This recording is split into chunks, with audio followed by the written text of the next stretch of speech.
오늘 저와 여러분들이 읽은 말씀은 아브라함이 하나님의 지시를 따라 고향과 친척을 떠난 일과 그러므로 하나님께서 약속해 주신 축복을 볼 수 있는 것입니다. 본래 우리 사람은 누구나 자기의 고향을 떠난 것을 그리 좋아하지 않습니다.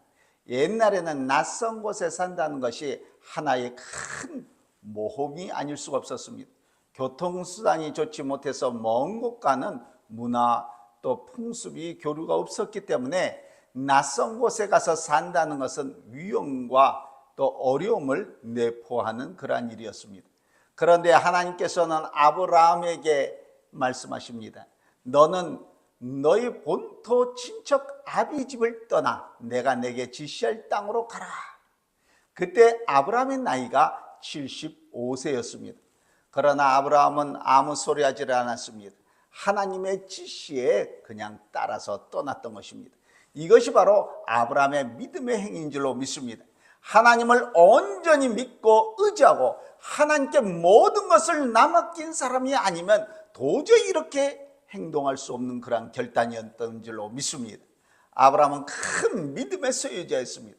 그래서 하나님께로부터 축복을 약속받았습니다. 뿐만 아니라 아브라함의 놀라운 믿음의 행위는 믿음의 조상이라 불리우기까지 된 줄로 믿습니다. 오늘 우리도 아브라함과 같은 믿음을 가지게 되시기를 우리 주 예수 그리스도의 이름으로 간절히 축원합니다.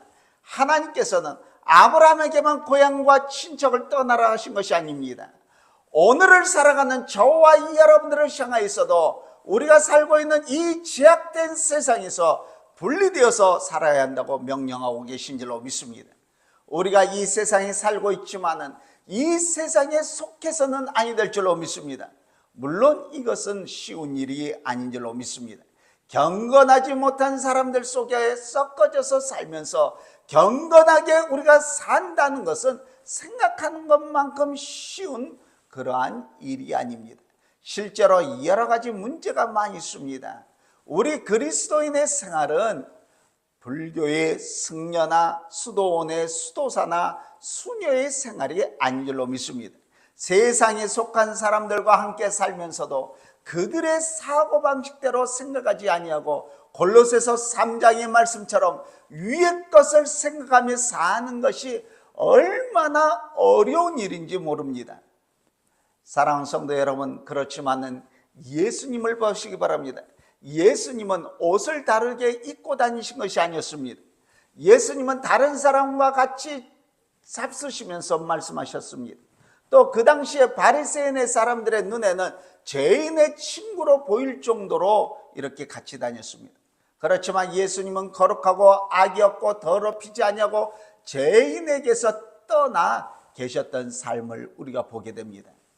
사랑하는 성도 여러분, 우리는 세상 사람들에게서 분리된 삶을 살라고 하면 그러면은 하나님의 명령에 순종을 우리가 하라고 부름을 받은 줄로 믿습니다. 하나님의 명령은 너희는 너희 중에서 나와서 따로 있고 부정한 것을 만지지 말라고 말씀하십니다. 우리는 단순히 외모로 분리됐던 것보다도 우리가 겉모습보다도 실제적으로 우리는 분리된 삶을 살아야 됩니다. 우리 삶은 하나님과 함께하는 삶을 살아야 되고 하나님 안에서 우리는 삶을 살아야 될 줄로 믿습니다. 너는 너희 본토 친척 아비 집을 떠나 내가 내게 지시할 땅으로 가라. 여기 보시기 바랍니다. 내가 지시한 땅으로 가라 하지 않았습니다. 내가 지시할 땅으로 가라고 말씀하십니다. 무조건 떠나라. 그리하면 내가 갈 길을 내가 지시하겠다는 이런 말씀인 것입니다. 그러면 내가 내게 복을 주어 너는 복의 근원이 될지라 이렇게 말씀하십니다. 아브라함이 세상과 분리된 삶을 살지 아니했을 때는 그만큼 축복을 잃었던 것입니다. 아브라함이 애굽에 내려가서 그 사람들과 같이 살면서 겪은 그 어려움은 여러분들이 성경을 통해서 너무나도 잘 알고 계실 줄로 믿습니다. 만일 아브라함이 구별된 생활을 하였다면 그러한 어려움을 겪지 않았을 것입니다. 아브라함은 아내를 누이라고 속였습니다. 그로 말미암아 부끄러움을 당했습니다. 그랄 왕 아비멜렉에게서 의로운 책망을 받기도 했습니다. 그의 일생을 돌이켜볼 때 좀 외롭게 살더라도 하나님 앞에 살 때는 축복이 임했지만 세상과 짝해서 살 때는 하나님의 축복은 아브라함에게 임하지 않았던 사실을 우리가 보게 됩니다.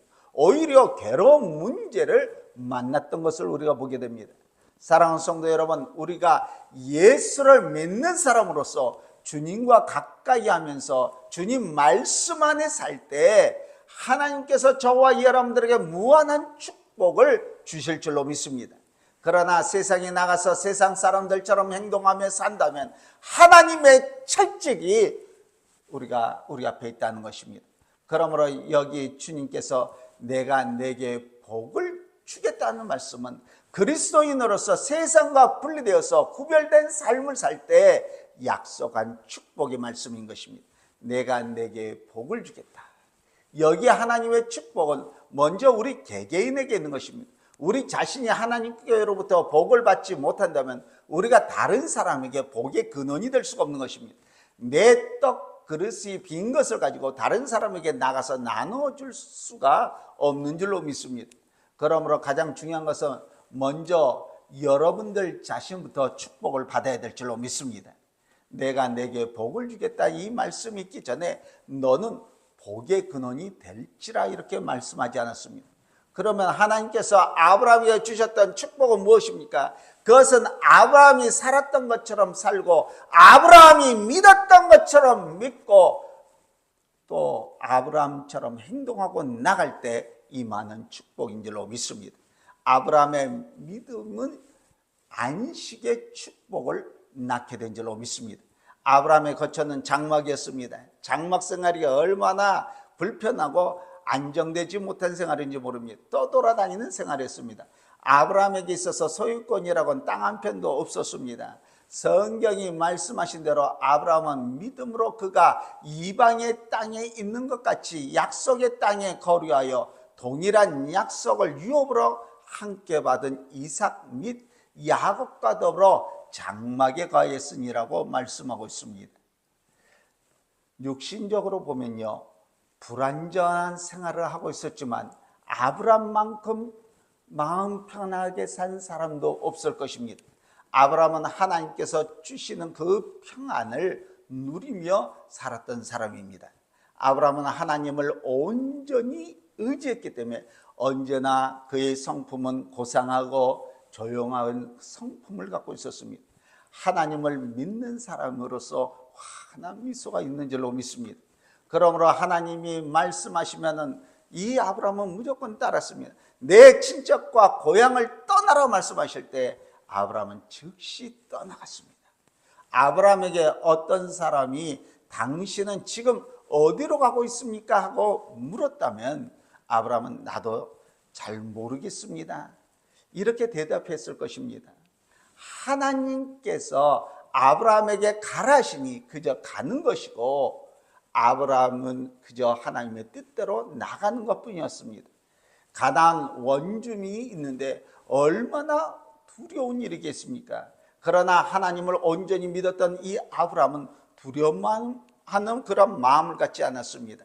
하나님께서 가나안 땅으로 가라 하시니까 아브라함은 자기가 거기 거할 권리가 있는 것처럼 그렇게 나갔던 것입니다. 어느 곳에 있더라도 이 아브라함은 하나님 안에서 행복과 만족의 생활을 했습니다. 하나님 뜻이 아브라함의 유일한 삶의 법칙이었던 줄로 믿습니다. 그러므로 믿음의 조상으로 아브라함이 살아나갔던 줄로 믿습니다.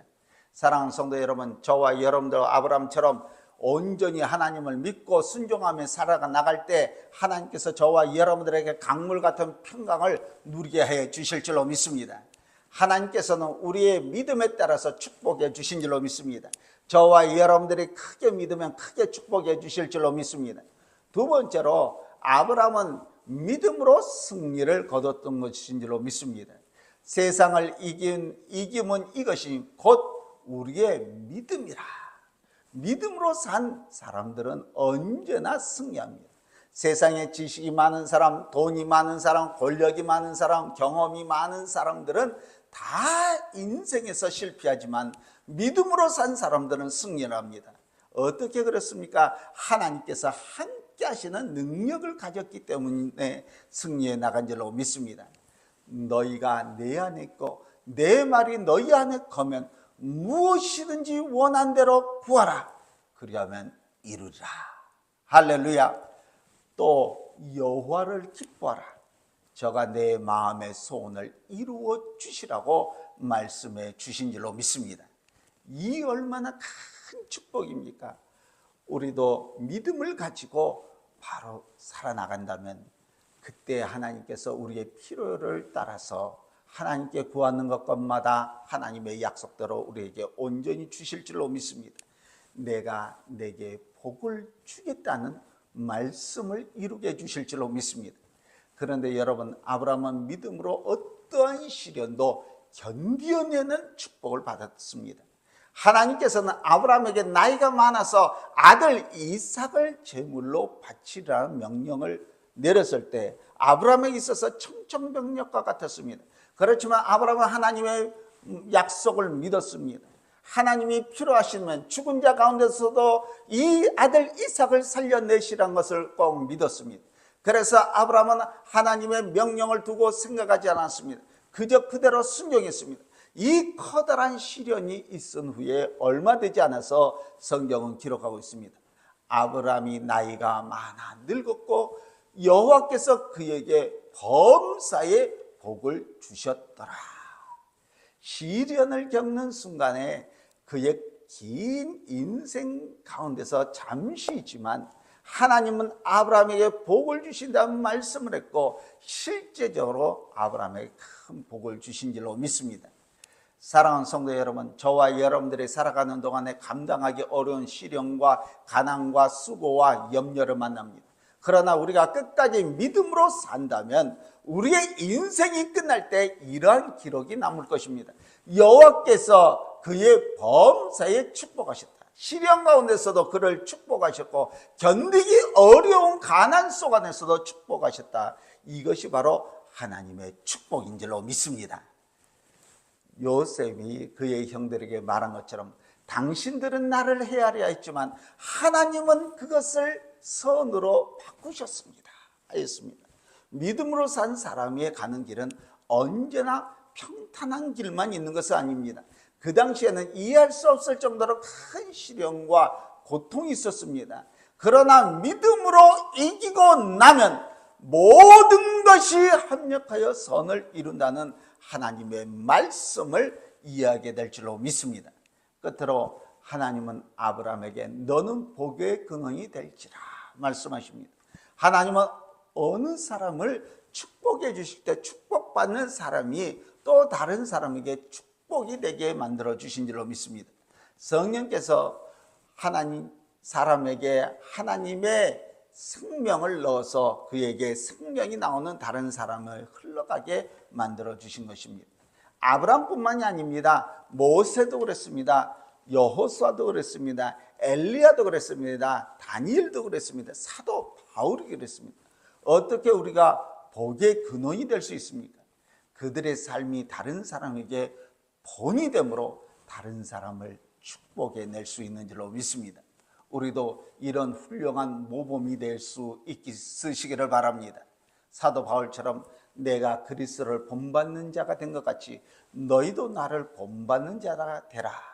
이런 말을 우리가 할 수 있기를 바랍니다. 그리고 하나님이 사용하는 사람들은 그들의 기도의 복의 근원이 된 줄로 믿습니다. 다른 사람들이 나를 위해 기도해 주는 것만큼 큰 축복이 없습니다. 나를 위해 기도해 주는 사람이 없는 사람만큼 불행한 사람은 없습니다.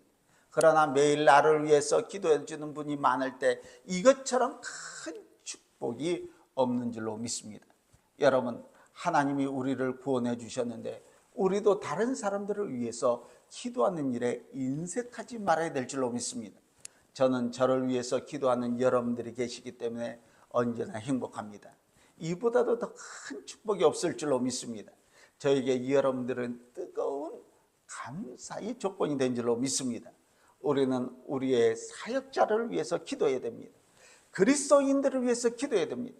죄로 말미암아 멸망해가는 인간의 불쌍한 영혼을 위해서 우리는 기도해야 됩니다.